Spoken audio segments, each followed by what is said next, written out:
Natin ang arrival speech ni Pangulong Duterte sa NAIA mula Russia.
Ladies and gentlemen, the President of the Philippines, President Rodrigo Roa Duterte.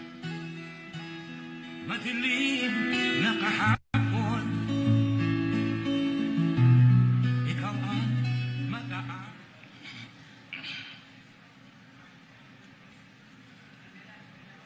Hindi na.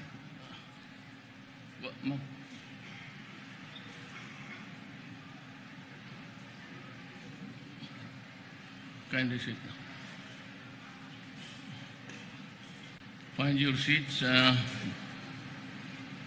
be comfortable.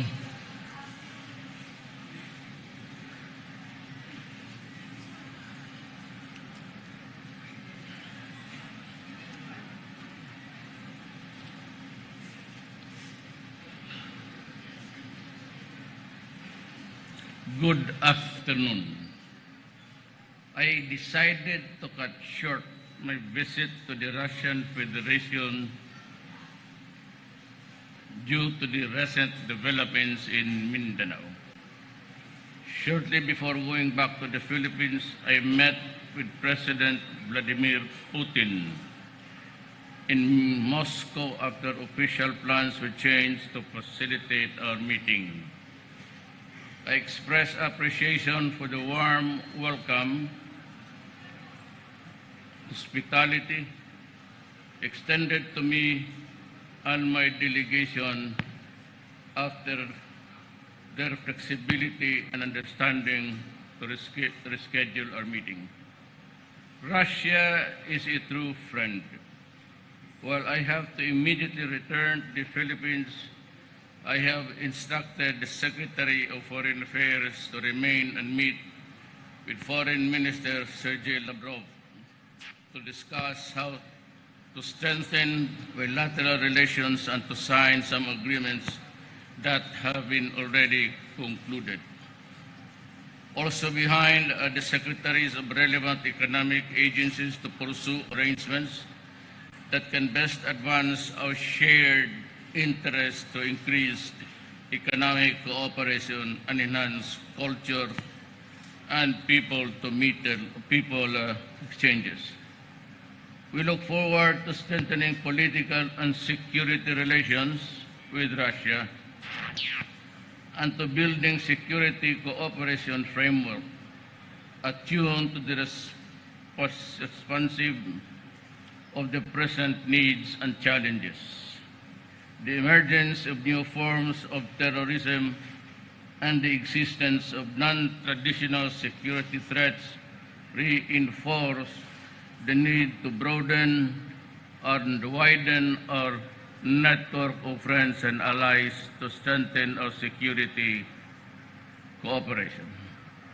While we seek to enhance regional and global collaboration in pursuing our common desire to attain peace and stability, there is a pressing need to directly confront and manage our national security. The series of terrorist acts committed by the Maote group resulted to the loss of lives of our citizens including policemen and soldiers, and the destructive nature of their fight, thereby destroying properties and displacement of innocent civilians. The issuance of September 2016 of Proclamation Number 55 Series of 2016 declaring state of national emergency provided our law enforcement and security forces an enhanced expanded mandate to perform their responsibilities. We are still in the state of emergency. Sporadic skirmishes with the Maote group continues, showing the group's capability to sow terror and unleash harassment and inflict destruction not only in Lanao del Sur but also in other parts of Mindanao and even in the Visayas. Last May, the same Maote terrorist group has taken over a hospital in Marawi City, Lanao del Sur, established checkpoints within the city, burned down certain government facilities, and inflicted casualties on the part of government forces, and started flying the flag of the Islamic State of Iraq and Syria, otherwise known as ISIS, thereby removing from the allegiance to the Philippine government this part of Mindanao and deprived the chief executive of his powers and prerogatives to enforce the laws of the land and to maintain public order and safety in Mindanao, thereby constituting the crime of rebellion.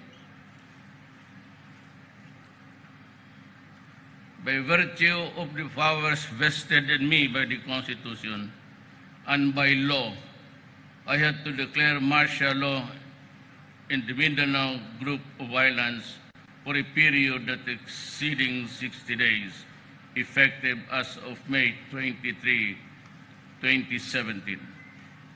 The privilege of the writ of habeas corpus is likewise suspended in the opposite area for the duration of martial law. Government may consider the covered areas of martial law in the event that members of the Maote group and other ISIS-affiliated terrorists seek sanctuary or expand their terroristic activities in the Visayas and Mindanao. In all decisions and actions, let me assure you that primordial concern is the safety and welfare of our people. It is our constitutional mandate to enforce the law and provide security. It is our constitutional duty to ensure that every family, every community, all Filipinos are assured to live in peace and harmony. We will stay true to our mandate and duty. This I can assure everyone. Thank you and good afternoon, and I am ready to answer the questions from media. Janeline Kabiling of the Manila Bulletin. Good afternoon, Mr. President. Sir, may we know why you decided to declare martial law in the entire Mindanao, not just Marawi City? Has the government monitored any threats of ISIS in other parts of the country? There should be no singularization of this mandate. You know, there was the siege in Mindanao, resulting in the destructions of lives and properties. There have been a series of bombings, and all terroristic activities of every kind, every criminal act committed in the southern part of our country. Remember that Davao City was also a victim of a bombing several months ago. All of these and other things, government decided to just remain tolerant, not oblivious to the terrorist act, but there has been suggestion in the past that I declare martial law. And even some senators, which I cannot mention now, urged me to do it. But I said that there has to be a very compelling reason to do it. And what is that compelling reason? You must remember that earlier, and even in the my first command conference, and the military and the police, alam nila. Sabi ko, I made a projection, not a prediction, that one of these days, the hardest thing to deal with would be the arrival of ISIS in our country. And it has come to pass that there is really war going on and street fighting in Marawi itself. I do not know how many buildings were destroyed, pero yung chief of police ng Malabang, he was in Marawi City. Pag-uwi niya, going back home, he was stopped by a checkpoint that was manned by the terrorists. And I think they were decapitated right there and then. These things government cannot allow. It is an open defiance and the violence, the atrocities continue. Government must put an end to this. I cannot gamble with ISIS because they are everywhere. And you know what is happening, or you must be very aware of what happened in the Middle East. I was asked during the debates in LaSalle, but unfortunately I was the only candidate who showed up, and I was asked what would be my response to terrorism. And I said I would be harsh, and harsh in enforcing the law. Just a few days ago, and in the past months, I have always said, do not force my hand into it. Because if I start to declare martial law, I will solve all the problems of Mindanao connected with law and order. As president, if I cannot confront them, I will resign. If I am incompetent and incapable of keeping order in this country, let me step down and give the job to somebody else. But I will deal with the problem as it is. Most of you were witnesses many years ago when President Marcos declared martial law. It will be solely between the Commander-in-Chief and the Armed Forces and the Police. But I will assure you that I am not willing to allow abuses. Government is still running, Congress is functioning, the courts are open for citizens to seek grievance, but in keeping with the law and order, it behooves now on the military, the armed forces, to do what is expected of them. Restore order. And that martial law covers the area of the whole of the entire Pulo, Basilan, and Tawi-Tawi. I am appealing to the humanity of everybody, especially those who saw terror. Do not allow the ISIS to come in. I warn you again, do not do it, because, as I have said, my response would be harsh. I will not hesitate to do anything and everything to protect and preserve the Filipino nation. Sir, what are the rules of engagements of the military? Will there be more troop deployment, airstrikes, curfew Well, during martial law? it is normal. It is just an augmentation. Ordinarily, the law and order situation is addressed by the police. But once it gets out of hand, out of control, and here comes a foreign ideology that is being imposed on the people, I will not allow it. I will not allow the country to go to the dogs. As I said, the military has the primary role now of keeping the law and order situation and in all parts of the Republic of the Philippines. I may decide to expand the area to include the Visayas because it is just a walking distance actually, and because of the many islands, they can always escape there and begin another terroristic activity.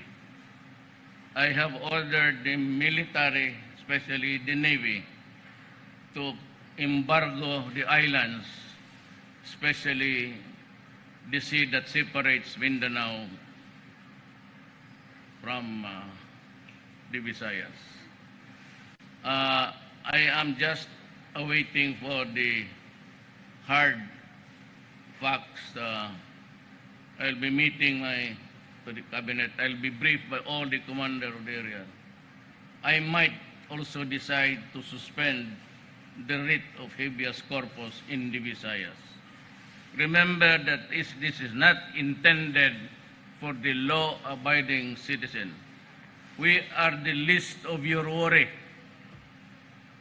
But if you confront government, and my orders are, one, to enforce the law, and anyone caught possessing a gun and confronting us with violence, my orders are shoot to kill. I will not hesitate to do it. Human rights is different. It is an institutional theory which we will preserve and observe. I said I will not allow abuses. The courts are open. But anyone now holding a gun, confronting government with violence, my orders are spare no one. Let us solve the problem of Mindanao once and for all. Kaya ako sinasabi nung paalis na in the past, all the problems that ails Mindanao. It would take me maybe 60 days, 15 days, but you can be very sure that the response of government will be not only equal but commensurate to the resistance of the law. Checkpoints will be allowed, searches will be allowed, arrest without a warrant will be allowed in Mindanao. And I do not need to secure any search warrant or a warrant of arrest. If you are identified positively on the other side, you can be arrested and detained. All. But if the things goes out of hand, actually if there is a severe fighting, I will allow the Mindanaoans, Moros and Christians alike, if you are in a possession of a gun licensed by government, and in order to give you security and to protect your family, you can bring it out. just show your ID or your license, especially your license. I said, pagka nagpatayan na pati civilian, I will allow the civilians to carry their guns outside of the residence. But be sure that it is licensed in your name, and do not falsify anything, because you will also be detained and investigated. How many days? I really do not know. There's a law which says that after 3 days. You know,